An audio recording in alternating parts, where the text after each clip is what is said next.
Bir maxluqni ko'ribdi-da, sal maymun sifatida bir narsa ekan, xullas. O'shani ko'rib, Alloh taolo buni nima uchun yaratgan ekan debdi. Qalbidan o'tibdi-da. Nima hikmati bor ekan shuni debdi.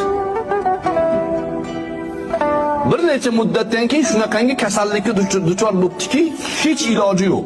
U doktorga borsa ham davosi yo'q, bu doktorga borsa ham davosi yo'q. Oxiri bitta tabib aytdi. Falon bir hayvon bor, shuni tezagini 40 kun yeysan debdi. Tuzalasan debdi. O'sha haliga nimaga yaratgan ekan degan ma'qul. 40 kun shuni tezagini yebdi oxiri, tuzalibdi. Keyin safarga chiqibdi. Safarda ketib tursa, kiyimi endi alabora bo'lib, u yoqqa chayqalib, to'fon bu yoqqa chayqalib, hamma qiy-chuv baqirarmish, haligi odam jim o'tiraverarmish.